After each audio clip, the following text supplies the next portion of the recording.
Hakikat kehidupan dunia. Assalamualaikum warahmatullahi wabarakatuh. Masih dalam buku Latahzan karya Dr. Aid Al-Qarni, judul Hakikat Kehidupan Dunia. Ukuran kebahagiaan itu ada dalam kitab Allah yang agung, dan takaran dari segala sesuatu itu ada dalam kualitas zikir kepada yang maha bijaksana. Dialah yang menetapkan segala sesuatu, nilai dan balasannya kepada hamba, baik ketika masih di dunia maupun ketika di akhirat kelak.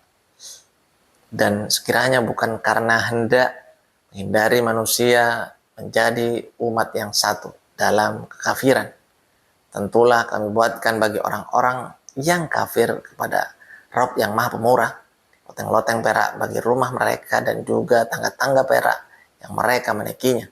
Dan kami buatkan pula pintu-pintu perak bagi rumah-rumah mereka, dan begitu pula dipan-dipan yang mereka bertelekan atasnya.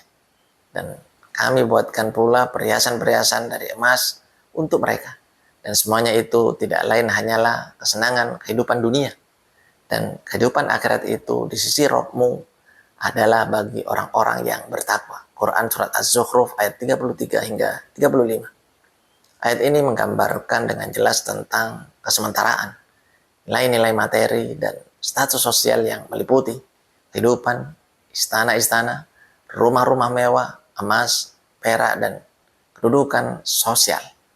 Dengan memberikan segala sesuatu kepada orang-orang kafir secara sekaligus dan sebaliknya, tidak memberikannya kepada kaum mukmin adalah dimaksudkan untuk menjelaskan seberapa besar nilai kehidupan dunia ini kepada umat manusia.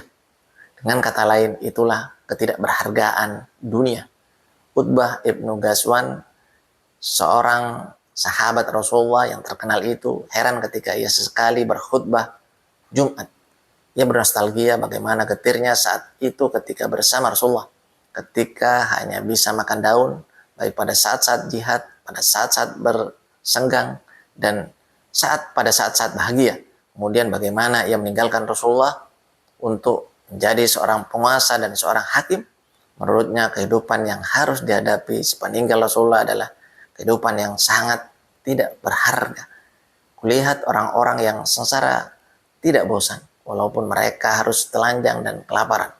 Walaupun kehidupan ini menggembirakan, namun tak lebih dari mendung di musim panas yang akan segera berlalu.